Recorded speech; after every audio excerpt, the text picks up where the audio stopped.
नमस्कार, स्वागत है आप सभी का डीडी न्यूज पर। आप देख रहे हैं मिड डे प्राइम में हूं ऋतु वर्मा। अगले 1 घंटे में हम बात करेंगे देश भर की बड़ी खबरों की, बताएंगे कि दुनिया भर में कौन कौन सी खबरों पर है सबकी नजर, क्या चल रहा है खेल और अर्थ जगत में, और कुछ झलकियां फिल्म कला संस्कृति के क्षेत्र से। लेकिन सबसे पहले अभी तक की बड़ी खबरें। संसद में विपक्ष का हंगामा जारी। लोकसभा अध्यक्ष ओम बिरला ने विपक्ष के रवैये पर जताई नाराजगी, कहा यह लोकतंत्र के लिए अच्छा नहीं।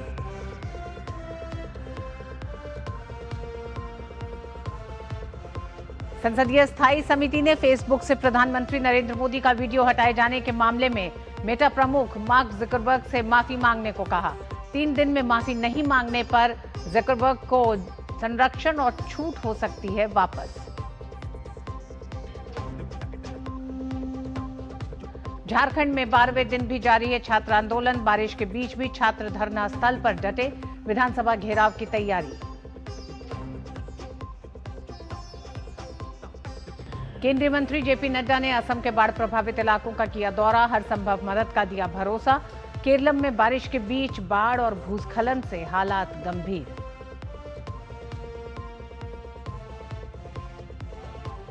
आरबीआई ने की मौद्रिक नीति समिति के फैसलों की घोषणा। चालू वित्त वर्ष के लिए आर्थिक वृद्धि दर का अनुमान बढ़ाया, महंगाई का घटाया, रेपो रेट 5.25% पर स्थिर।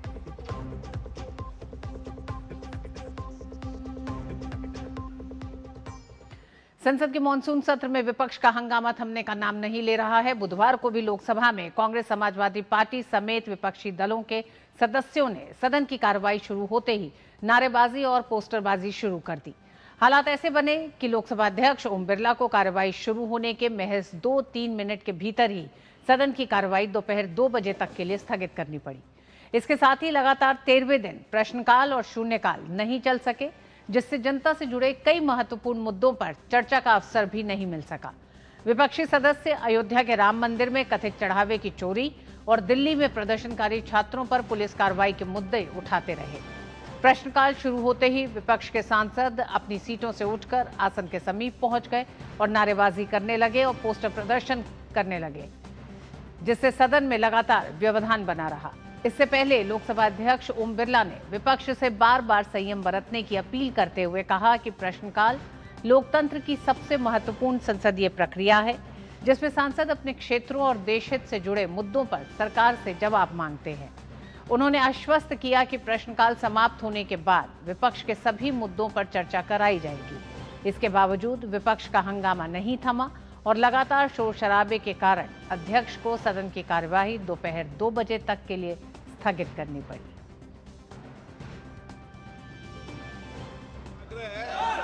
प्रश्नकाल चलाने में सहयोग करें। प्रश्नकाल के बाद जो भी मुद्दे हैं, विषय, उस पर मैं आपसे चर्चा करूंगा। कई माननीय सदस्य मुझे सदन में आकर मिले हैं कि हमारे महत्वपूर्ण प्रश्न लगे हैं, हमें प्रश्न पूछने दिया जाए, और आप नियोजित तरीके से पोस्टरबाजी करके प्रदर्शन कर सदन की गरिमा को घटाना चाहते हैं। सदन की कार्रवाई आज 2 बजे तक के लिए स्थगित की जाती है। और आपको बता दें कि लोकसभा की आज की कार्यसूची में 2 अहम विधेयक सूचीबद्ध हैं। लोकसभा में आज वित्त संबंधी 2 विधेयक, बैंककार बही साक्ष्य विधेयक 2026 और कराधान और अन्य विधियां संशोधन विधेयक 2026 पर सदन में चर्चा होगी। बैंककार बही साक्ष्य विधेयक 135 वर्ष पुराने कानून की जगह लेगा। इस विधेयक के माध्यम से डिजिटल रिकॉर्ड को कानूनी आधार मिलेगा। इसका उद्देश्य कानूनी प्रक्रिया को आधुनिक बनाना है। साथ ही इससे अदालतों में बैंक रिकॉर्ड की प्रक्रिया सरल होगी और बैंकिंग व्यवस्था में पारदर्शिता बढ़ेगी। वहीं कराधान और अन्य विधियां संशोधन विधेयक का उद्देश्य भारत को ग्लोबल कैपिटल मैन्युफैक्चरिंग और बिजनेस के लिए ज्यादा आकर्षक और भरोसेमंद जगह बनाना है। साथ ही विधेयक के जरिए टैक्स और साथ ही कई नियम और प्रक्रियाओं को आसान बनाया जाएगा, ताकि विदेशी निवेश को बढ़ावा मिले। तो दोनों ही विधेयक बेहद अहम हैं। उधर संसद के मॉनसून सत्र में बुधवार को भी राज्यसभा में भी हंगामा जारी रहा है। राम मंदिर के चढ़ावे की कथित चोरी और नीट प्रश्न पत्र लीक मामले को लेकर प्रदर्शन करने वाले छात्रों पर पुलिस कार्रवाई के मुद्दे पर विपक्ष ने जोरदार हंगामा किया। नारेबाजी और विरोध के कारण उच्च सदन की कार्यवाही बार बार बाधित हुई और पहले दोपहर 12 बजे और बाद में दोपहर 2 बजे के लिए स्थगित करनी पड़ी। सदन की कार्रवाई शुरू होते ही विपक्षी सदस्य अपने स्थानों से उठकर आसन के समीप पहुंच गए और नारेबाजी शुरू कर दी। लगातार शोर शराबे के बीच कार्यवाही आगे नहीं बढ़ सकी। सभापति सीपी राधाकृष्णन ने कई बार सदस्यों से अपने स्थानों पर लौटने और नियमों के तहत अपनी बात रखने की अपील की। उन्होंने कहा कि सदन की कार्रवाई सुचारू रूप से चलने देना सभी सदस्यों की जिम्मेदारी है, लेकिन उनकी अपील का विपक्ष पर कोई असर नहीं पड़ा। लगातार जारी हंगामे और सदन में व्यवस्था बहाल नहीं होने पर सभापति ने पहले कार्यवाही दोपहर 12 बजे तक स्थगित की। एक बार फिर दोबारा बैठक शुरू होने पर भी विपक्ष का विरोध जारी रहा, जिसके बाद राज्यसभा की कार्रवाई को दोपहर 2 बजे तक के लिए स्थगित कर दिया गया।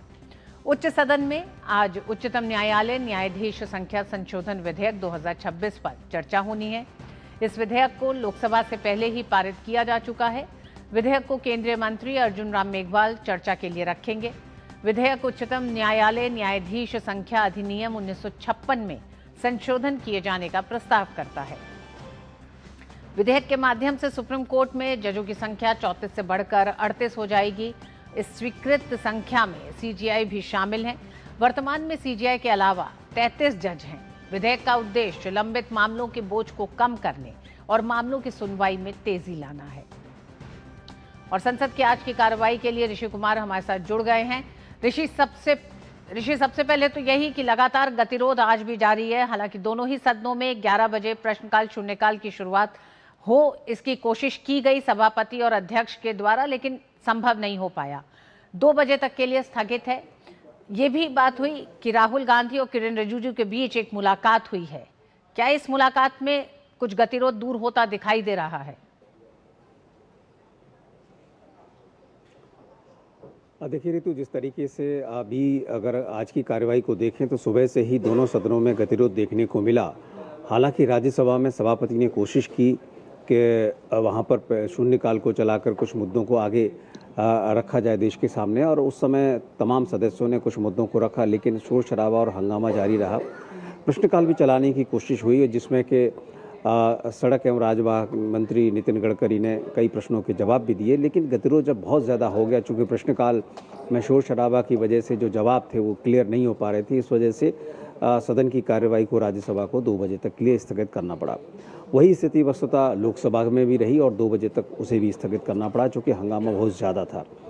अब सरकार को साफ लग रहा है कि वो अपने विधायी कार्यों को आगे बढ़ा तो रही है, लेकिन उसमें जो महत्वपूर्ण विधेयक हैं, अब जैसे FCRA बिल है या डिलिमिटेशन से संबंधित जो विधेयक हैं, इसके लिए विपक्ष का सदन में रहना और उसमें चूँकि वोटिंग का भी प्रावधान हो सकता है, तो उस समय पर अगर गतिरोध होता है तो किसी भी तरीके से कामकाज को आगे बढ़ा पाना मुश्किल होगा। इसमें डेडलॉक को तोड़ने के लिए सरकार की तरफ से निश्चित तौर से जो खबरें आ रही हैं, कोशिश हुई है, पहल हुई है, और हमेशा हमने देखा है कि जब बहुत ज़्यादा गतिरोध हो जाता है तो सरकार की तरफ से संसदीय कार्य मंत्री जो कि एक ब्रिज का काम करते हैं, फ्लोर मैनेजमेंट का काम करते हैं कि जो भी गतिरोध है उसको कैसे दूर किया जाए, और इस कड़ी में वो अलग अलग नेताओं से मिलते हैं। तो ये जो मुलाकातों की बात अगर की जाए तो ये मुलाकातों की बात से इतना ज़रूर है कि अब कोशिश, एक गंभीर कोशिश इस बात की हो रही है कि इस गतिरोध को तोड़ा कैसे जाए, और अगर मुलाकात होना भी संभव हो पा रहा है, विपक्ष के नेता मिल रहे हैं, तो भी ये एक संकेत देता है कि विपक्ष इस मायने में अब कुछ नरम होने के लिए तैयार है। लेकिन अब यहाँ पर बात ये होगी कि दोनों तरफ से क्या क्या शर्तें रखी जाती हैं, क्या क्या मुद्दे रखे जाते हैं, किन किन मुद्दों पर वो चर्चा चाहते हैं, क्योंकि हमने देखा है विपक्ष 2 मुद्दों पर यहाँ पर चर्चा कराने की जो बात कह रहा है, उनको लेकर अब सहमति बनती है या किन नियमों के तहत होना है, मुझे लगता है वो भी एक अहम मुद्दा होगा, क्योंकि इसमें हमने देखा है कि जो छात्रों वाला मुद्दा है और राम मंदिर चंदा वाला जो मुद्दा है, इन दोनों मुद्दों पर चर्चा की बात हो रही है। विपक्ष लगातार इसमें, हमने देखा मल्लिकार्जुन खड़गे रोजाना मीडिया से बात कर रहे हैं और ये इन सब बातों को रख रहे हैं। तो कहीं ना कहीं मुद्दों की के ऊपर कोई सहमति बनेगी, कोई एक सामंजस्य बनाने की कोशिश होगी, तो वहीं दूसरी ओर सरकार भी अपनी तरफ से रखेगी कि जो महत्वपूर्ण विधेयक हैं जिन पर कि विपक्ष का होना बहुत ज़रूरी है, तो ऐसे में एक बीच का रास्ता ये हो सकता है कि दोनों ही पक्ष अपने अपने मुद्दों को लेकर कुछ एक आम सहमति बनाते हुए दिखाई दें। ऋतु जी, ऋषि, प्रश्नकाल और शून्यकाल को लेकर आज एक बार फिर लोकसभा अध्यक्ष ने एक तरह से गहरी चिंता व्यक्त की है। उधर राज्यसभा सभापति का भी लगातार ये कहना है। जिस तरह से मुलाकात हुई है, आपने कहा कि हो सकता है आने वाले समय में इस गतिरोध को दूर करने की बात हो, लेकिन ये सत्ता पक्ष विपक्ष इन मसलों पर बात कर सकता है। उसकी भेंट अगर प्रश्नकाल और शून्यकाल, आज 13वां दिन है, नहीं हुआ है। जनता के तमाम ऐसे मुद्दे हैं और मौजूदा स्थिति अगर हम देश की बात करें तो मानसून की हालत में कई ऐसे राज्य हैं जो इस समय बाढ़ की चपेट में हैं। तो कई ऐसी समस्याएं हैं जिन्हें सदन में रखना चाहिए, संबंधित मंत्रियों से जवाब लेना चाहिए, सरकार क्या सोच रही है उस पर ये बात होनी चाहिए। क्या आपको लगता है कि बड़ा ही असंवेदनशीलता दिख रही है सांसदों की तरफ से तमाम जनता के लिए? बिल्कुल, देखिए जिस तरीके से शून्यकाल और प्रश्नकाल का अगर हम पूरे संसदीय कार्यवाहियों में देखें तो बहुत बड़ा महत्व है। एक तो शून्यकाल जो कि सांसदों के लिए ही बना है और उसमें जो तमाम मुद्दे अपने अपने संसदीय क्षेत्र के रखने की उनके पास जो सहूलियत होती है और जनता से जुड़े हुए सरोकार रखना संसद का सांसदों का मुख्य कार्य होता है। तो अगर वो पूरा नहीं हो पा रहा है तो निश्चित तौर से इसमें जो विपक्ष है, जो हंगामा हो रहा है और जो बातचीत के बावजूद भी अगर इन सब का कोई समाधान नहीं निकल रहा है तो इसमें चिंता की बात तो ज़रूर है।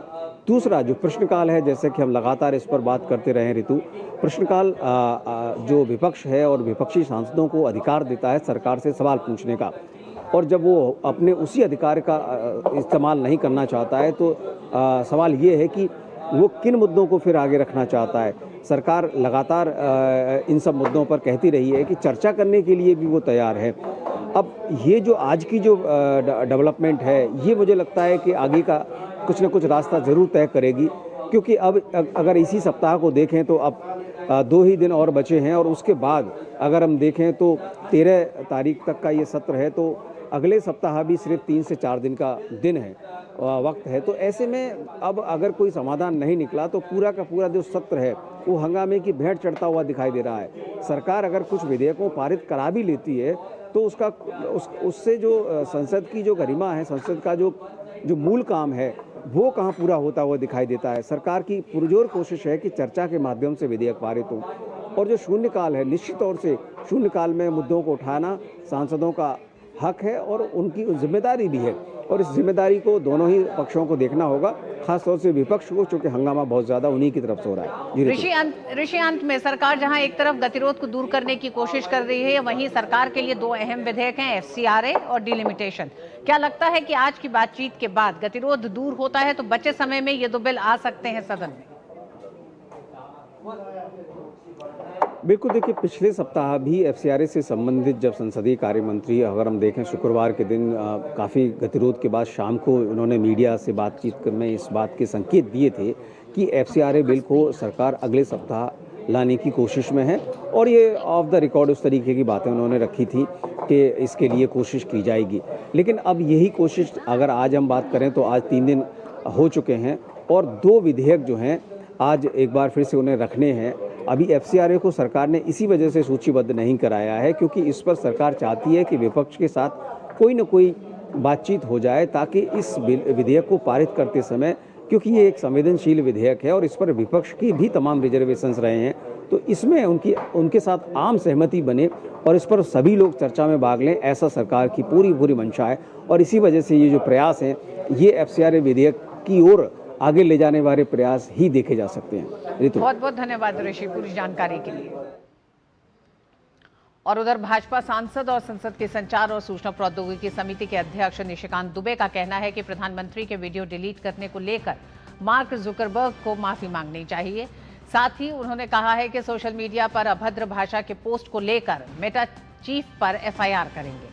इलेक्ट्रॉनिक्स एवं सूचना प्रौद्योगिकी मंत्रालय और गृह मंत्रालय को समिति ने पत्र लिखकर इस बारे में जानकारी दे दी है।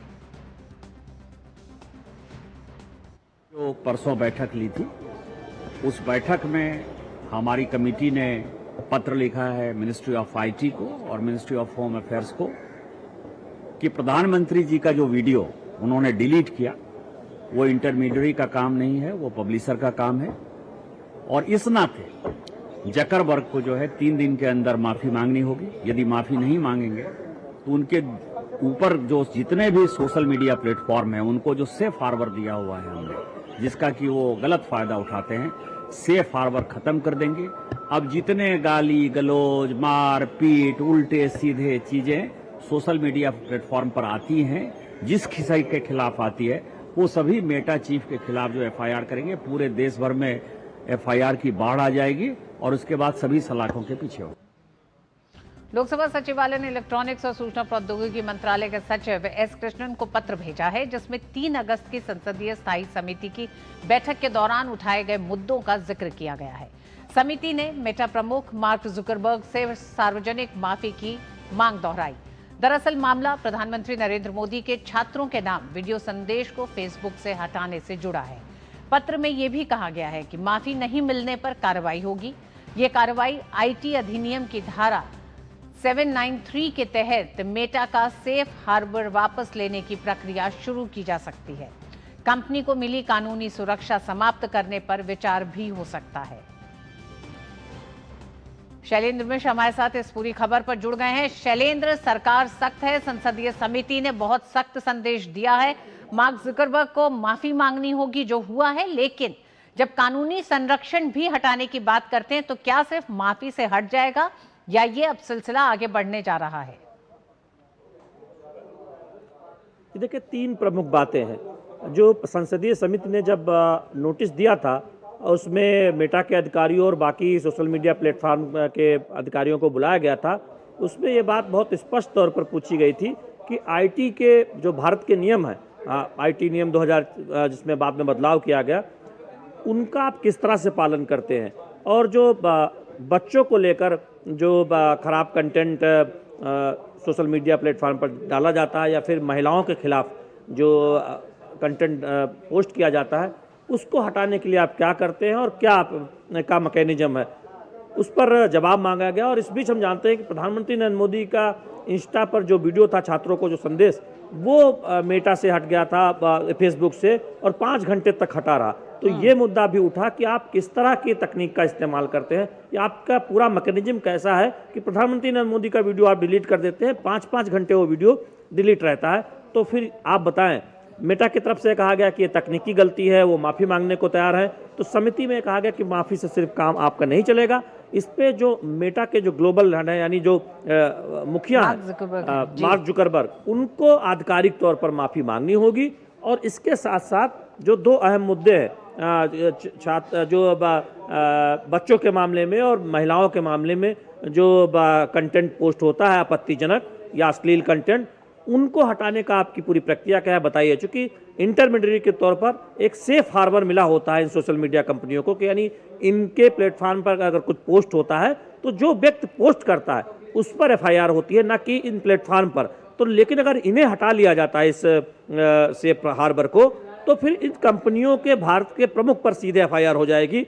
ये इसका मतलब यह है कि फिर इनको बहुत दिक्कत होगी। तो अब ये स्पष्ट तौर पर कहा गया है कि 3 दिन के अंदर आप बताएं, नहीं तो फिर इस पर विचार किया जाएगा। लोकसभा सचिवालय ने भी आईटी मंत्रालय को ये बात सूचित कर दी है कि ऐसा संसदीय समिति का कहना है, ऐसा उनका रुख है। तो अब बहुत सख्त हो गई है संसदीय समिति, और हम जानते हैं कि आज आईटी मंत्रालय में बैठक भी चल रही है। मेटा के ग्लोबल जो अधिकारी हैं उनको बुलाया गया है कि आपने क्या कदम उठाया है, क्या सोचा है इस बारे में। तो वो बैठक भी चल रही है। यानी सरकार सख्त है, संसदीय समिति सख्त है, और लोकसभा सचिवालय ने इसकी जानकारी भी आईटी मंत्रालय को दे दी है कि क्या कुछ संसदीय समिति का रुख है। जी, ये बेहद गंभीर मामला है शैलेंद्र, जिस तरह से मेटा ने इस वीडियो को डिलीट किया था। लेकिन इसी बीच एक बहस ये भी है कि सरकार के विरोध को देश का विरोध ना माना जाए। इसको किस तरह से देखते हैं? क्योंकि अगर शीर्ष नेतृत्व यानी प्रधानमंत्री के वीडियो को ही मेटा डिलीट करता है तो अन्य जो सोशल मीडिया प्लेटफॉर्म्स हैं, उनके जो मालिक हैं, उनके लिए भी उनके जो एक तरह से पब्लिशर्स हैं जो उन्हें देख रहे हैं, उनके लिए भी एक बड़ा संकेत और संदेश देना बहुत जरूरी हो जाता है। इस बैठक में और कौन कौन से प्लेटफॉर्म से जुड़े लोग मौजूद थे? देखिए ऋतु, आपने बहुत दिलचस्प सवाल पूछा है। जब संसदीय समिति की बैठक हुई थी तो उसमें मेटा यानी फेसबुक, इंस्टा, व्हाट्सएप के अलावा बाकी स्नैपचैट और यूट्यूब, इनके भी प्रतिनिधि मौजूद थे। देखिए ये बहुत सही बात है। बैठक में इस बात को लेकर चर्चा भी हुई कि हर कंटेंट को वो किस कैटेगरी में रखा जाए, इसको लेकर एक बहस है। लेकिन एक और दिलचस्प बात सामने आई कि भारत के सभी राजनीतिक दलों के अगर आप फॉलोअर्स अगर मिलाकर देख लें तो वो कुछ ऐसे प्लेटफार्म पर कुछ ऐसे जो है अकाउंट हैं जो हाल ही में बने हैं या फिर अचानक बने हैं या उनकी आइडेंटिटी क्लियर नहीं है, उनके फॉलोअर इतने ज़्यादा बढ़ गए हैं कि सभी राजनीतिक दलों के अकाउंट मिलाकर भी उतने नहीं है। तो आपका एल्गोरिथम किस तरह से काम करता है ये बताने की ज़रूरत है। क्या आप कहीं देश विरोधी जो तत्व हैं उनका जो कोई अकाउंट है उसको प्रमोट करने का काम तो नहीं करते? क्योंकि हाल ही में जो घटना हुई उसमें इस तरह की जो भाषा इस्तेमाल हुई, हमने देखा कि उसके ऊपर कोई कार्रवाई नहीं हुई, वो वीडियो सोशल मीडिया प्लेटफॉर्म पर चलते रहे। तो फिर आप किस मैकेनिज्म का पालन करते हैं और आईटी के किन नियमों का पालन करते हैं? और भारत में जब आप कारोबार करते हैं, भारत से कमाई करते हैं, तो फिर आपको ये जिम्मेदारी है कि भारत के सभी नियमों का पालन करें, कि आईटी के तहत हर सेक्शन के नियमों का पालन करें। ये बात बहुत स्पष्ट तौर पर कही गई है। इसीलिए उसी नियम के तहत आपको छूट दी गई है सेफ हार्बर में, भारत के नियम के तहत, क्योंकि आप एक सोशल मीडिया प्लेटफॉर्म है।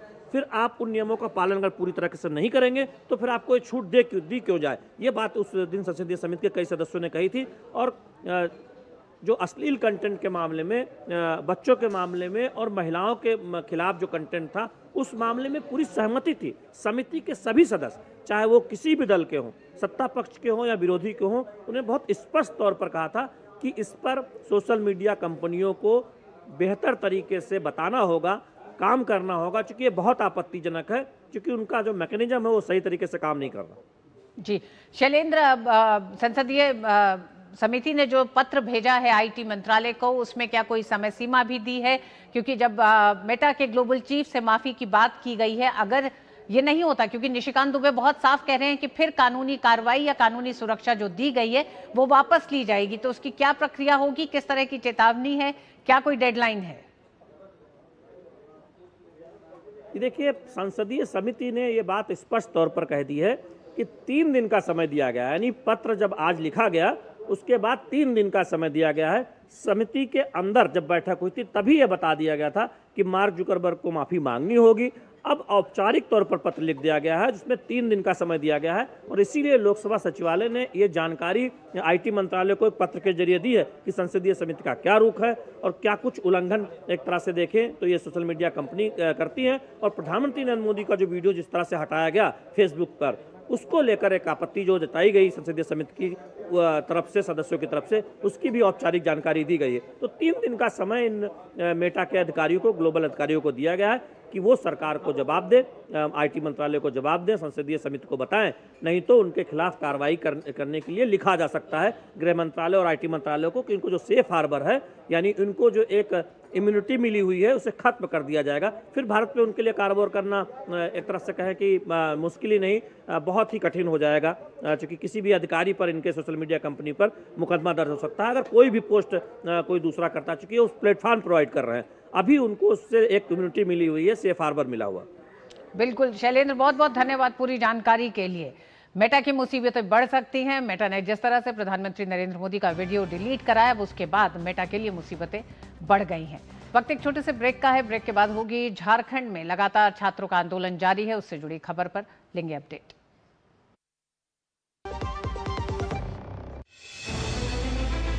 हरियाणा सरकार द्वारा महिलाओं के लिए स्वरोजगार के नए अवसर तैयार करने तथा उन्हें ग्रामीण अर्थव्यवस्था तथा कृषि आपूर्ति श्रृंखला का सशक्त और सक्रिय भागीदार बनाने के उद्देश्य से शुरू की गई ड्रोन दीदी योजना। प्रत्येक महिला स्वयं सहायता समूह को एक ड्रोन उपलब्ध कराया जाएगा।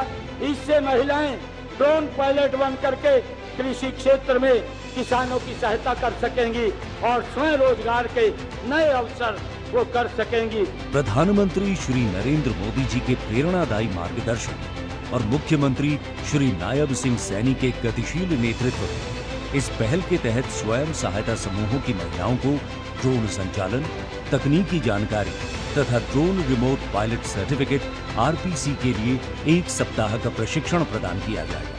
एक दिन में कम से कम 10-15 एकड़ में सफर हो जाता है और इससे मैं इनकम अच्छी कर लेती हूँ और अपने परिवार का अच्छे से गुजारा हो जाता है। इतना ही नहीं, महिला स्वयं सहायता समूहों को ड्रोन खरीदने के लिए ड्रोन एवं सहायक उपकरणों की लागत पर 80% तक या अधिकतम 8 लाख रुपए तक की सब्सिडी प्रदान की जाएगी। हरियाणा में डबल इंजन की सरकार महिलाओं को आधुनिक तकनीकों से जोड़कर बना रही है उन्हें ग्रामीण अर्थव्यवस्था की नई शक्ति।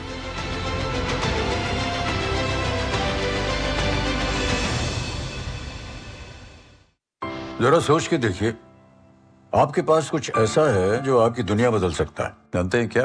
आपका अपना सोना। सोना क्या नहीं कर सकता? सोना आपको अपने सपनों का घर दिला सकता है, आपके बच्चों का भविष्य बना सकता है। सोना आपकी हर इच्छा पूरी कर सकता है। तो भारत की सबसे बड़ी gold loan NBFC Muthoot finance से गोल्ड लोन लीजिए और फिर देखिए सोना क्या नहीं कर सकता। मुथूट फाइनेंस, जहां विश्वास ही परंपरा है। कॉल कीजिए 1-800-313-1212। हर जीत की शुरुआत होती है छोटे छोटे कदमों से और हर छोटी तैयारी बदल सकती है पूरा नतीजा। क्योंकि मैदान हो या जिंदगी, छोटी से छोटी तैयारी ही देती है प्रोटेक्शन और प्रोटेक्शन ही देता है भरोसा। जैसे LIC की बीमा लक्ष्मी, एक खास प्लान सिर्फ महिलाओं के लिए, जहां छोटी बचत दे बड़ी सुरक्षा, ताकि जिंदगी के हर मैदान में आप रहे हर पल के लिए रेडी। LIC बीमा लक्ष्मी, रखे हर पल के लिए रेडी। झारखंड की सरकार के खिलाफ इस समय छात्रों का गुस्सा चरम पर है। पिछले 11 दिन से राज्य के स्टेडियम में विद्यार्थी आंदोलन पर हैं। अब तो कई छात्र आमरण अनशन पर भी बैठ गए हैं। विद्यार्थियों की JPSC सिविल सेवा PT परिणाम को रद्द करने समेत कई ऐसी मांगे हैं। हेमंत सरकार विपक्ष और आंदोलनरत छात्रों के निशाने पर है। रांची में छात्रों का आंदोलन 12वें दिन में पहुंच गया है। लगातार छात्रों का गुस्सा हेमंत सोरेन सरकार के खिलाफ है। जिस तरह से पेपर लीक का मामला है और साथ ही साथ अभी तक के तमाम परीक्षाओं को लेकर, पूरा शिक्षा नीति को लेकर, झारखंड में जो रुख रहा है झारखंड सरकार का, उसे लेकर छात्र आंदोलित हैं। इसमें से कई ऐसे छात्र हैं जो इस समय आमरण अनशन पर हैं। विपक्ष पर निशाना साधते हुए गौरव भाटिया ने झारखंड में पेपर लीक के खिलाफ प्रोटेस्ट कर रहे छात्रों पर अपनी बात रखी। उन्होंने इस मामले पर नेता प्रतिपक्ष राहुल गांधी से सवाल किया कि आखिर वो इस मामले पर क्यों नहीं बोल रहे और मुख्यमंत्री हेमंत सोरेन से भी इसके प्रति जवाबदेही तय करने की बात की। झारखंड की बात नहीं करेंगे, हमारे बच्चे नहीं है वो राहुल गांधी जी क्या? 12 दिन से प्रदर्शन कर रहे हैं। हेमंत सोरेन के मुंह से एक शब्द नहीं निकल पाया है।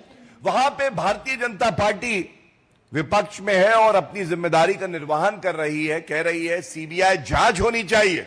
इस पे राहुल गांधी जी का क्या कहना है? हेमंत सोरेन का क्या कहना है? अरविंद केजरीवाल क्या कहना है? बताइए जरा। उधर रांची से भाजपा सांसद संजय सेठ ने छात्रों के प्रदर्शन को लेकर राज्य सरकार को घेरा है। उन्होंने कहा कि रांची में छात्र बारिश में भीगते हुए प्रदर्शन कर रहे हैं, लेकिन सरकार उनकी मांगों को मानने के बजाय बड़े अधिकारियों को बचाने में जुटी है। राज्य सरकार का कोई नुमाइंदा अपने बच्चे, अपनी बेटियों से मिलने नहीं गया, जहां शौचालय नहीं है, जहां बिजली नहीं है, जहां त्रिपाल नहीं है, ना कोई बर्गर है, ना पिज्जा है, ना जोमेटो से ऑर्डर देके आ रहा है। वहीं पे वो लोग भात दाल बनाकर खा रहे हैं और भारी बारिश में अनशन में बैठे हैं। हजारों छात्र धरने बैठे हैं। सरकार की कान में जू नहीं रहेगा। अब बताओ उनकी क्या मांग है कि हमको CID पे विश्वास नहीं, हमको CBI जांच करा दो। क्या आपत्ति है? किसी सरकार को क्या आपत्ति हो सकती है? अगर आप चाहते हो कि फलाफल निकले, आप चाहते हो कि दूध का दूध, पानी का पानी हो जाए, क्यों नहीं CBI जांच कराते हो? और झारखंड में छात्रों के आंदोलन का आज 12वां दिन है। इस पर और बात करने के लिए रांची से दिवाकर हमारे साथ जुड़ गए हैं। दिवाकर, झारखंड पेपर लीक मामला लगातार बढ़ता जा रहा है। कई प्रमुख प्रतियोगी परीक्षाओं के पेपर लीक के आरोप हैं हेमंत सरकार पर। हेमंत सरकार पर पेपर लीक घोटाले के जो तमाम आरोप हैं उन्हें लेकर छात्र 12 दिन से आंदोलन कर रहे हैं। इसमें से कई ऐसे छात्र हैं जो आमरण अनशन पर हैं। JPSC, JSCC सहित 6 से ज्यादा परीक्षाएं प्रभावित हुई हैं। बीजेपी ने मुख्यमंत्री हेमंत सोरेन से इस्तीफे की मांग की है। भारतीय जनता पार्टी झारखंड में विपक्ष में है। 14वीं संयुक्त सिविल सेवा परीक्षा, फॉरेस्ट रेंज ऑफिसर भर्ती, ये तमाम वो परीक्षाएं हैं जिन्हें लेकर धांधली हुई है। सहायक वन संरक्षक भर्ती, झारखंड पात्रता परीक्षा, इन तमाम परीक्षाओं में जिस तरह की धांधली और पेपर लीक हुआ है, परियोजना प्रबंध भर्ती, सिविल जज की परीक्षाएं शामिल हैं। ये तमाम परीक्षाओं में जिस तरह की धांधली और पेपर लीक हुआ है, उसे लेकर झारखंड के छात्र आंदोलित हैं। 12वां दिन है, लगातार आंदोलन कर रहे हैं, अपनी मांगों को पूरा करवाने की झारखंड सरकार से मांग कर रहे हैं। लेकिन अफसोस यह है कि झारखंड सरकार की तरफ से अभी तक इन छात्रों की मांग को लेकर कोई बातचीत नहीं हुई है, किसी तरह की बातचीत की कोई पेशकश नहीं है। और यही एक बड़ा कारण है कि छात्रों ने 6 तारीख को विधानसभा घेराव का भी ऐलान किया है। इनमें से कई ऐसे छात्र हैं जो आमरण अनशन पर हैं। 12वें दिन ये आंदोलन पहुंच चुका है। वहीं तमाम मंत्रियों का ये भी कहना है कि जिस तरह से छात्र इस मौसम में लगातार हो रही बारिश में वो तमाम छात्र बिना तिरपाल, बिना खाने के वहां पर मौजूद हैं। तो छात्रों का आंदोलन जारी है, लेकिन हेमंत सोरेन सरकार की तरफ से अभी तक, क्योंकि लगातार जो मांग सीबीआई की जा रही है कि सीबीआई के तहत जांच कराई जाए इन तमाम पेपर लीक घोटालों की और जो धांधलियां अन्य पेपरों में हुई हैं। जांच के बाद परीक्षा रद्द कर दोबारा कराई गई थी, लेकिन उससे भी छात्र संतुष्ट नहीं है। पेपर लीक से जुड़ी प्रमुख परीक्षाएं हैं। इन परीक्षाओं के बारे में हम आपको बता रहे हैं। जून 2023 में बैकलॉग भर्ती का विज्ञापन जारी किया गया था और उसके बाद जनवरी 2024 में परीक्षा के पहले चरण का आयोजन हुआ और इस आयोजन के बाद जनवरी 2024 में तीसरे शिफ्ट में प्रश्न पत्र लीक की आशंका जताई गई। दिवाकर हमारे साथ जुड़े हुए हैं। दिवाकर, ये कोई इस साल के पेपर की बात नहीं है, सिलसिलेवार तरीके से लगातार कई परीक्षाएं हुई हैं जिन्हें लेकर छात्रों का रोष है। 12वें दिन ये छात्र आंदोलन कर रहे हैं। इसमें से कई ऐसे छात्र हैं जो आमरण अनशन पर हैं। छात्रों की मांग पर हेमंत सोरेन सरकार का क्या कहना है? देखिए, छात्रों की मांग लगातार जारी है और ये आंदोलन 12वें दिन पहुंच गया है और इसमें लगातार जो आंदोलन अनशन है वो छात्रों का काफिला बढ़ता जा रहा है। 4 छात्र कल सामने जुड़े हैं और आज अभी जो मुझे सूत्र बता रहे हैं कि छात्र इसमें और भी जुड़ेंगे। तो ये आंदोलन का व्यापक रूप लेता दिख रहा है और मुख्यमंत्री हेमंत सोरेन ने कल आश्वासन दिया है कि सरकार के वाक्य पर नजर है, इसलिए सरकार ने गहरी जांच शुरू किया है और उसके बाद कार्रवाई लगातार की जा रही। मामले में 14 लोगों की गिरफ्तारी हुई है, लेकिन अब भी जो छात्र है वो मानने को तैयार नहीं है। छात्र को सरकार के कदम पर भरोसा नहीं है, इसलिए वो सीबीआई जांच की मांग पर अड़ी है। और अब चूंकि जब कल से झारखंड विधानसभा का मॉनसून सत्र शुरू हो रहा है तो वैसे में ये आंदोलन और भी जोर पकड़ेगा और जो मुख्य विपक्षी दल है भारतीय जनता पार्टी, आजसू पार्टी, तमाम पार्टियों ने इन छात्रों का हम कह सकते हैं मानसिक रूप से सपोर्ट करना शुरू कर दिया है और मनोबल के तौर पर उनका रंगमंच भी आयोजन किया है और छात्रों ने 10 तारीख को विधानसभा घेराव का प्लान बताया जिसकी घोषणा करना पड़ी है। हालांकि अब इसमें कुछ राजनीति भी होनी शुरू हो गई है। ऐसा की तरफ से कहा गया है कि 7 तारीख को विधानसभा घेराव किया जाएगा। तो इस आंदोलन में कई जो चाहते हैं वो तत्व आने शुरू हो रहे हैं। जब मामला राष्ट्रीय समझ पर ये बढ़ा है तो उसके बाद, लेकिन अब ये साफ हो गया कि कांग्रेस और झारखंड मुक्ति मोर्चा लगातार दबाव की स्थिति में है और अब लगता है कि शायद पहले उनकी तरफ से बातचीत की कोई पहल हो सकती है। क्योंकि कल जब सीएम ने कहा कि सारे वाक्यों पर नजर आए और हम कोशिश कर रहे हैं कि छात्रों का विश्वास फिर से कायम किया जाए सरकार में, तो ये प्रयास लगातार झारखंड में किया जा रहा है। आप तस्वीरों में देख सकते हैं कि किस तरीके का यह माहौल है। लगातार जो आंदोलन है वो जोर पकड़ रहा है। छात्र सुबह में हालांकि बहुत कम संख्या में छात्र थे, लेकिन अभी आते आते ही आ गया 1000, 2000, शाम होते होते ही आ गया 5000, 10,000 छात्रों तक पहुंच जाता है। हर रोज छात्र जो है वो कभी मिसाल जुलूस निकाल रहे हैं तो कभी पैदल मार्च कर रहे हैं ताकि सरकार तक अपनी जायज मांग को रख सके। जो मांग 2-3 मुद्दे हैं, क्योंकि जब ये आंदोलन चला था तो पहले सिर्फ आंदोलन में मांग ये था कि झारखंड में जेपीएससी है, जेएससीसी है और जो भी प्रतियोगी परीक्षाएं हैं उनकी एक समय सीमा बदलनी चाहिए। एक तय तालिका के आधार पर परीक्षा होनी चाहिए, उनके नोटिफिकेशन निकलने चाहिए जैसा कि यूपीएससी का होता है। बट वो एक मांग था। दूसरा था कि जेपीएससी जो 14वीं जेपीएससी थी उसकी पीटी का परिणाम जारी किया जाए। परिणाम जो जारी हुआ है उसमें फैमिली हुई है उसे रद्द किया जाए। ये 2 बेसिक मांग थे, लेकिन अब इसमें कई और चीजें जुड़ गई। जैसे जेटेट के जो परीक्षार्थी थे वो भी आकर शामिल हो गए, शिक्षक नियुक्ति वाले जो छात्र थे वो भी आकर शामिल हो गए। आज तो हमारे साथ 9वीं और 13वीं जेपीएससी के भी विद्यार्थी जिनका आरोप है कि उनको ज्यादा नंबर आए लेकिन उनको नहीं दिया गया। कोटा के जो अभ्यर्थी है वो हरियाणा से और पंजाब से आकर झारखंड में टॉप कर जाते हैं और झारखंड के बच्चों को कम नंबर मिलता है। तो कहीं ना कहीं हर स्तर पर घोटाले हुए हैं और लगातार अनियमितता हुई है। इसलिए अब जो है वो पूरे सिस्टम में रिफॉर्म की मांग यहाँ के जो लोग हैं और ये जो आंदोलनकारी छात्र जो आप तस्वीरों में देख रहे हैं, जो बैठे हुए वो लगातार यही बात कर रहे हैं। जी दिवाकर, हम लगातार देख रहे हैं और खासकर झारखंड के छात्रों का ये आंदोलन इस समय इसलिए भी केंद्रीय पृष्ठभूमि पर देखा जा रहा है क्योंकि राजधानी दिल्ली में जंतर मंतर पे ही छात्रों का एक आंदोलन चला, वो खत्म हुआ। जिस तरह से वो खत्म हुआ उसके बाद अब झारखंड के छात्र आंदोलन में बैठे हैं। इस बीच एक आंदोलन और जो कर्नाटक में चला, लेकिन उस पर जिस तरह से कांग्रेस के अध्यक्ष मल्लिकार्जुन खड़गे के बेटे प्रियंक खड़गे की जो टिप्पणी थी, वो टिप्पणी सरकारों की असंवेदनशीलता छात्रों के प्रति दिखाती है, क्योंकि उनका ये कहना था कि अगर छात्र लोग आंदोलन कर रहे हैं तो जब वो आंदोलन कर लें, 10-15 दिन आंदोलन कर लें, फिर वो मार्च करें, फिर लाठीचार्ज होगा और फिर मैं उसके बाद इस्तीफा दूंगा। वहां पे इस्तीफे की मांग हो रही थी, यहां सीबीआई जांच की मांग की जा रही है मुख्यमंत्री से, हेमंत सोरेन सरकार से। तो क्या सरकार कल जब विधानसभा सत्र शुरू होगा, जब तमाम छात्र उसका घेराव करेंगे, क्या इसका इंतजार कर रहे हैं? देखिए, कल का जो बयान है कांग्रेस के नेताओं के द्वारा जो बयान दिया गया है, उसके बाद छात्र और ज्यादा आक्रोशित हो गए।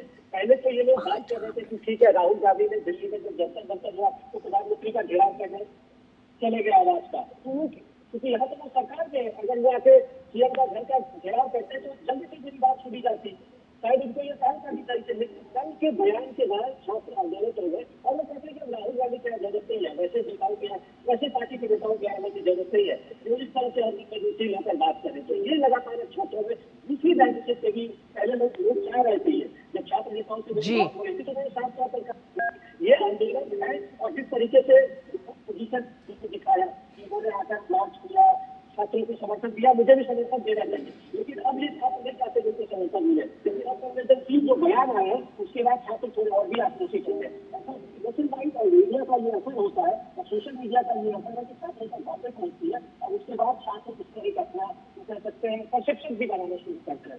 निश्चित तौर पर लेकिन भारतीय जनता पार्टी ने साफ तौर पर कहा है कि छात्र आंदोलन के साथ वो पूरी तरह से खड़ी है और जो झारखंड विधानसभा का भविष्य से कल से शुरू हो रहा है उसमें छात्रों की आवाज, जनता की आवाज वो सड़क से लेकर सदन तक बढ़ने की कोशिश करेंगे और सरकार को अब इस मामले में ठीक। दिवाकर जो दृश्य आपके जरिए हम देख पा रहे हैं उसमें आमरण अनशन पर छात्र जो हैं उसमें 2 छात्राएं भी हैं। आमरण अनशन कर रहे छात्रों की इस समय मौजूदा स्थिति क्या है, क्या बताया जा रहा है? देखिए, अभी स्थिति इनकी ठीक है, क्योंकि कल शाम के बाद ही इन लोगों ने, क्योंकि इन लोगों ने बाकायदा सरकार को अल्टीमेटम दिया, सरकार के साथ बातचीत करने की पहल की, लेकिन कोई उस स्तर से पहल नहीं हुआ। सरकार सिर्फ ये कह रही है कि हम सीआईडी जांच करा रहे हैं, सीआईडी जांच करा रहे हैं, लेकिन कार्रवाई नहीं हो रही है। इसलिए छात्रों को विश्वास नहीं था और कोई जो भी मिले, ये जो कल सीएम ने आश्वासन दिया, मीडिया में बयान दिया, उसके बाद भी ये मानने को तैयार नहीं हुआ और उसके बाद ही इन लोगों ने, क्योंकि इनकी पहली मांग थी सीएम को पहल करनी चाहिए थी, यहाँ नए मास्टर पर आना चाहिए था और छात्रों से बात करनी चाहिए थे, क्योंकि जो झारखंड के ऐसे बच्चे इस आंदोलन में लगे हुए हैं, बैठे हुए हैं, तो ग्रामीण इलाके से आते हैं, वो रांची में बैठकर तैयारी करते थे, लेकिन पिछले 12-15 दिनों से वो अपनी पढ़ाई छोड़कर यहाँ आंदोलन में बैठे हुए हैं। और ये कार्रवाई, क्योंकि झारखंड की राजधानी जो रांची है, यहाँ पर बहुत सारे हॉस्टल्स है जहाँ बच्चे दूर से, कंठाल से, कोल्हान से, तमाम जगहों से लोग आकर रहते हैं बच्चे, और वो बच्चे शाम में अपने पढ़ाई छोड़कर, घर को छोड़कर बाहर निकल रहे हैं हॉस्टल से और शाम में आकर ये फायदा प्रदर्शन में शामिल हो रहे हैं। बिल्कुल दिवाकर, रात 11 बजे महात्मा गांधी और बाबा साहब अम्बेडकर के आदर्शों पर चलते हुए तमाम छात्र आंदोलनरत हैं। संविधान अपने हाथ में लिए जेएसएससी की परीक्षाओं को रद्द किया जाए, तमाम इन मांगों के साथ लगातार 12वें दिन ये छात्र आंदोलन में बैठे हैं। इनमें से कुछ छात्र आमरण अनशन पर हैं। कल जब विधानसभा का सत्र शुरू होगा, छात्रों का कहना है उनकी मांगों को लेकर अगर सरकार जगती नहीं है तो कल वो विधानसभा का घेराव करेंगे। बहुत बहुत धन्यवाद विभाकर इस पूरी जानकारी के लिए झारखंड से। केंद्रीय स्वास्थ्य मंत्री जेपी नड्डा और असम के मुख्यमंत्री डॉक्टर हेमंत बिस्वा शर्मा के साथ असम के बाढ़ प्रभावित इलाकों का दौरा किया।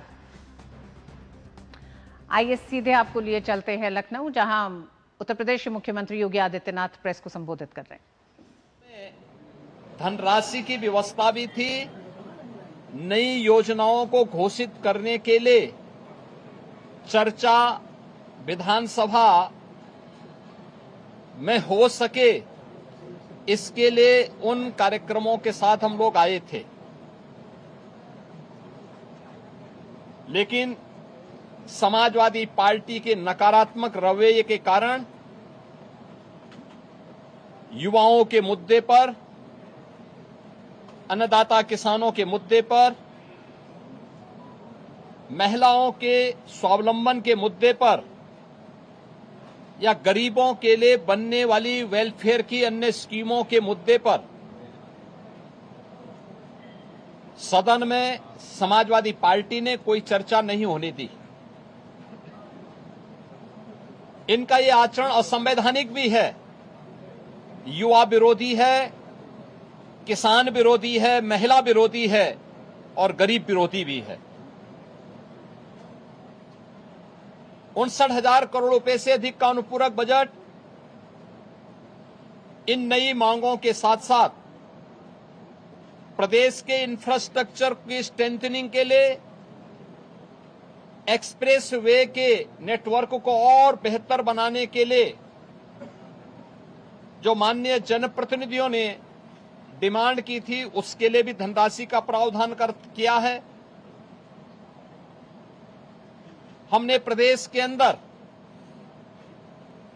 उस तबके के लिए जो अब तक प्रदेश के विकास में मजबूती के साथ लगकर के काम कर रहा था, आंगनवाड़ी, आशा वर्कर, रसोइया, ग्राम चौकीदार,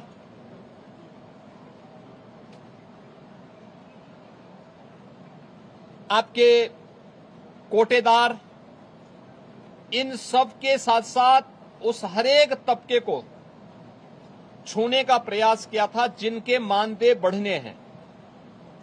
निराश्रित महिला पेंशन,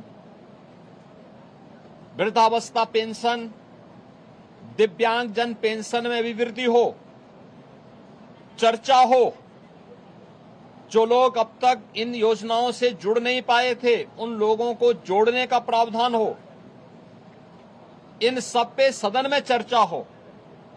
लेकिन समाजवादी पार्टी का नकारात्मक रवैया सदन में और माननीय सदस्यों के द्वारा उठाए जाने वाले इन महत्वपूर्ण मांगों को मजबूती के साथ आगे बढ़ा सके, इसमें रुकावट बनी। लेकिन उस सब के बावजूद विधानसभा ने सप्लीमेंट्री डिमांड को पारित किया है और पारित करने के साथ ही बहुत शीघ्र इन सभी तबके के लिए, मैंने जो कल भी कहा था कि उत्तर प्रदेश सरकार ने आउटसोर्सिंग कमीशन का गठन कर दिया है,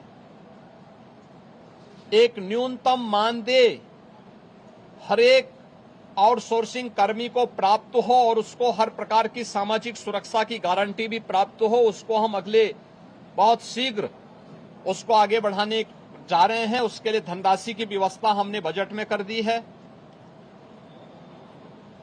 आंगनवाड़ी, आशा वर्कर, रसोइया, ग्राम चौकीदार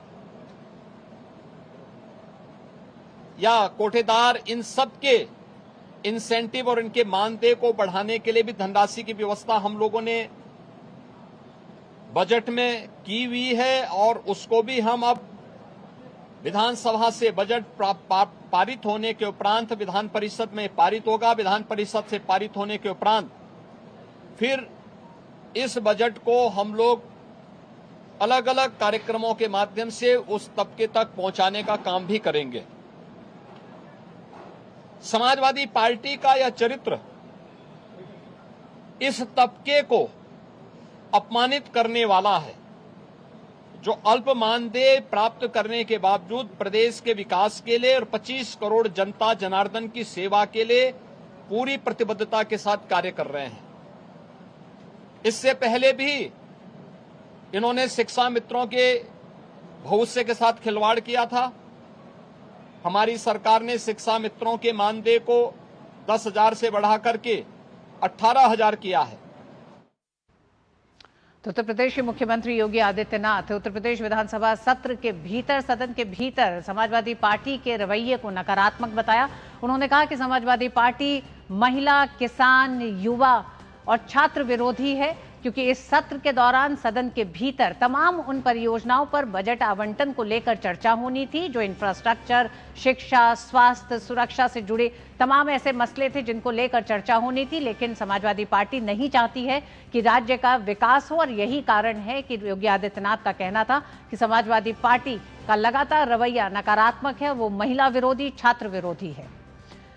बढ़ते हैं आगे खबरों में। केंद्रीय स्वास्थ्य मंत्री जेपी नड्डा और असम के मुख्यमंत्री डॉक्टर हेमंत बिस्वा शर्मा के साथ असम के बाढ़ प्रभावित इलाकों का दौरा किया। केंद्रीय मंत्री ने राज्य के शिवसागर जिले के बिहुबोर नेपाली घूटी में बाढ़ प्रभावित इलाकों स्थलीय और हवाई सर्वेक्षण किया। इस दौरान केंद्रीय मंत्री ने बाढ़ प्रभावितों से बातचीत की और हर संभव मदद का भरोसा दिलाया। जेपी नड्डा ने कहा, केंद्र की मोदी सरकार लगातार राज्य सरकार के संपर्क में है और राहत कार्यों में कोई कमी नहीं आने दी जाएगी। राज्य को पूरी आर्थिक मदद दी जा रही है। उन्होंने कहा कि केंद्र की टीमें यहां हुए नुकसान का जायजा ले रही हैं। पुनर्वास के कामों में भी युद्ध स्तर पर इस काम को बढ़ाया जा रहा है। यह बहुत ही दुखदाई है और सामान्य मानवीय को बहुत तकलीफ हुई है, लेकिन मैं भारत सरकार की ओर से, प्रधानमंत्री मोदी जी की ओर से आपको और हेमंत दा को विश्वास दिलाना चाहता हूं कि राहत में कोई भी कमी नहीं रहेगी, कोई भी कसर नहीं रहेगी। हर तरीके से राहत पहुंचाने का काम हेमंत बिस्वा शर्मा जी के नेतृत्व में यहां चल रहा है। उसमें आर्थिक दृष्टि से जो भी मदद होनी है प्रधानमंत्री मोदी जी की तरफ से वह मदद पूरी की पूरी मिलेगी। और असम में बाढ़ के बाद बिगड़े हालात का जायजा लेने के लिए केंद्रीय स्वास्थ्य मंत्री पहुंचे। इस पर और बात करने के लिए डिब्रूगढ़ से सुबीना रॉय हमारे साथ जुड़ गई हैं। सुबीना, केंद्रीय स्वास्थ्य मंत्री खुद पहुंचे और सबसे ज्यादा एक तरह से जो प्रभावित जिला है शिवसागर ही है, वहां पर भी वो पहुंचे, आश्वासन दिया है। लेकिन अगर राज्य सरकार की बात करें तो हेमंत बिस्वा शर्मा को किस तरह की सहायता और पुनर्वास के लिए किस तरह की सहायता की जरूरत है केंद्र से, जिसका हवाला उन्होंने दिया आज केंद्रीय स्वास्थ्य मंत्री के इस दौरे में? जी ऋतु, अभी जो स्थिति बनी हुई है बाढ़ की वो अभी काफी गंभीर है, क्योंकि कल जो रेड अलर्ट जारी किया गया उसके वजह से जो है भारी वर्षा के कारण कल भी जो है 83 लोगों को इवैक्यूएट किया गया। कल भी काफी सारे बोट्स जो है नाविक लगाए गए और इसी के साथ जो है कल ही जो है union health minister JP Nadda Dibrugarh पहुंच गए थे और आज ही सुबह से उन्होंने जो है इन सब जो बाढ़ पीड़ित क्षेत्र है सबसे ज्यादा शिवसागर, सौराईदेव, जोरहाट, इन सब का जो है एरियल सर्वे किया। फिर वो गए नेपाली घूटी जो कि सबसे ज्यादा ग्रसित विलेज आप कह सकते हैं इस बार के इस वेव ऑफ फ्लड्स में, जो कि शिवसागर में स्थित है और इस गांव के करीबन एक भी घर नहीं बचा है सिवाय एक घर के। तो इसलिए जो है वहां पे जाके उन्होंने जायजा लिया और क्या क्या उनके साथ जो है असम के मुख्यमंत्री डॉक्टर बाढ़ प्रभावित इलाकों का आज जायजा लिया है। केंद्रीय स्वास्थ्य मंत्री खुद मौजूद रहे। असम में तमाम बाढ़ प्रभावित इलाकों का हवाई सर्वेक्षण किया है। सबसे ज्यादा प्रभावित इस असम की बाढ़ में जिला शिवसागर है, उसका भी हवाई सर्वेक्षण केंद्रीय स्वास्थ्य मंत्री जेपी नड्डा ने किया।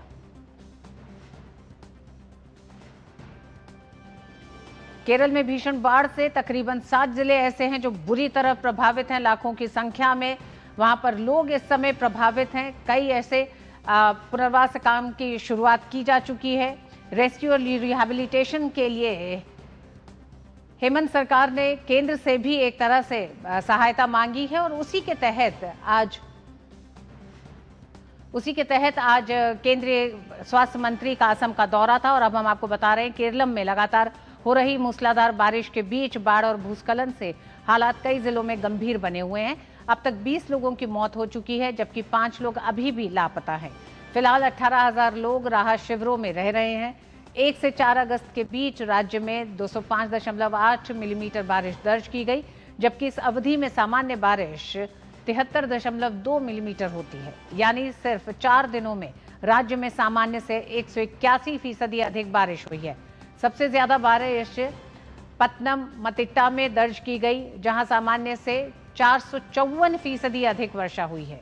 तिरुवनंतपुरम, कोझिकोड, कोल्लम, कोट्टायम, इडुक्की और मलप्पुरम समेत लगभग पूरे राज्य में सामान्य से कई गुना अधिक बारिश रिकॉर्ड की गई है। भारी बारिश के चलते कई जिलों में बाढ़ और भूस्खलन की स्थिति बनी हुई है, जबकि सड़क संपर्क और जनजीवन प्रभावित हुआ है। मुख्यमंत्री वी.डी. सतीशन ने प्रभावित इलाकों का दौरा कर कहा कि सरकार आपदा प्रबंधन और अचानक आने वाली जलवायु संबंधी आपदाओं से निपटने के लिए प्रभावी प्रणाली विकसित करने पर विचार कर रही है। राज्य सरकार ने राहत कार्य तेज करते हुए प्रभावित परिवारों के लिए तत्काल आर्थिक सहायता का भी ऐलान किया है। आरबीआई गवर्नर संजय मल्होत्रा की अध्यक्षता में हुई 3 दिवसीय मौद्रिक नीति समिति की बैठक में लिए गए फैसलों की आज घोषणा की गई। आरबीआई गवर्नर ने बताया कि इस बार भी रेपो रेट में किसी तरह का कोई बदलाव नहीं किया गया है और इसे 5.25% पर स्थिर रखा गया है। The Monetary Policy Committee met for its third bi-monthly meeting of this financial year. After a detailed assessment of the evolving macroeconomic and financial developments, as well as the outlook, the MPC decided unanimously to keep the policy repo rate unchanged at 5.25%. Consequently, the SDF rate shall remain unchanged at 5% and the MSF rate and the bank rate at 5.5%. RBI governor ने कहा कि भारत सरकार दुनिया की सबसे तेजी से बढ़ती अर्थव्यवस्था बना हुआ है। महंगाई के मोर्चे पर आरबीआई ने आम लोगों को बड़ी राहत दी है। आरबीआई गवर्नर ने कहा कि इस साल के लिए सीपीआई महंगाई दर अब 5% रहने का अनुमान है, जो हमारे पहले के अनुमानों से 10 बेसिस पॉइंट कम है।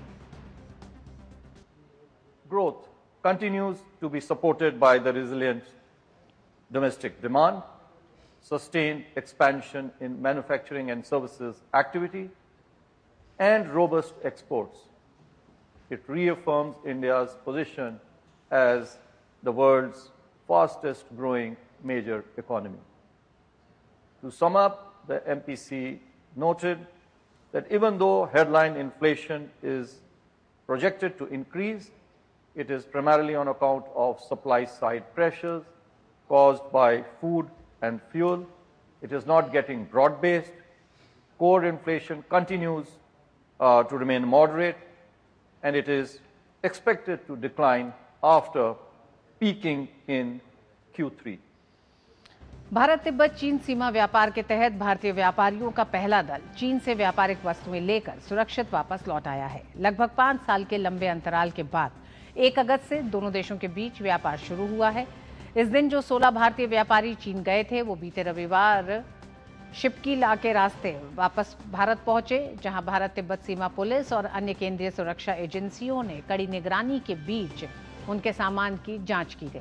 जांच पूरी होने के बाद सामान को छोटी गाड़ियों में लादकर आईटीबीपी की एस्कॉर्ट सुरक्षा में छुप्पन ट्रेडमार्क सेंटर पहुंचाया गया है, जहां एक बार फिर कस्टम विभाग सभी सामान की जांच करेगा। व्यापारी अपने साथ चीन से व्यापार के लिए स्वीकृत 36 वस्तुओं में से चयनित उत्पाद लेकर आए हैं।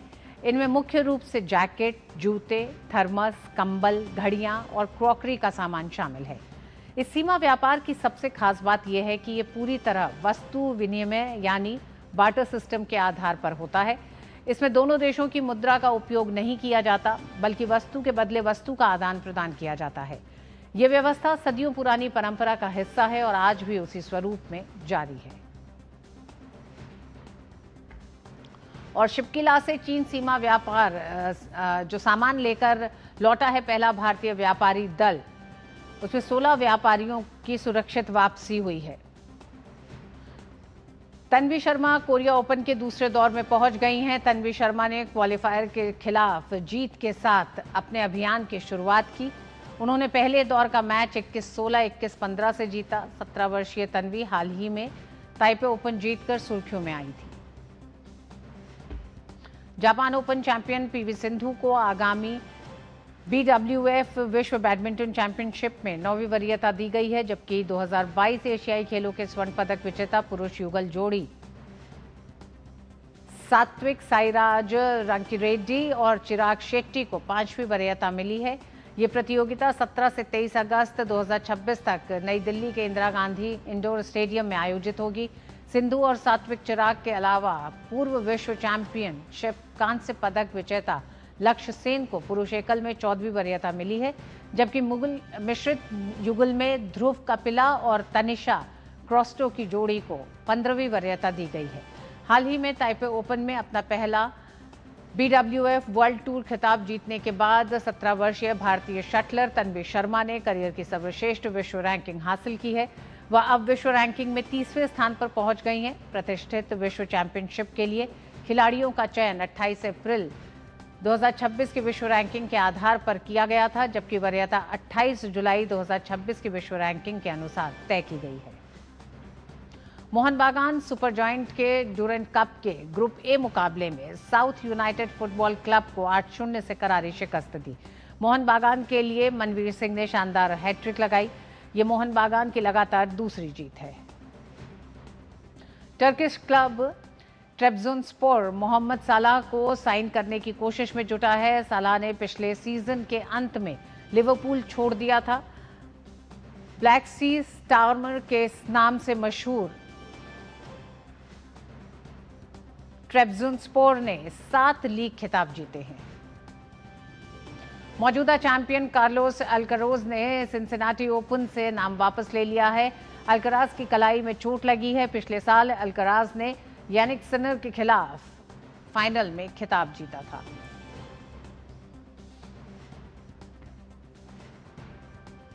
और इसी के साथ मिड डे प्राइम में बस इतना ही। मुझे दीजिए अनुमति। नमस्कार।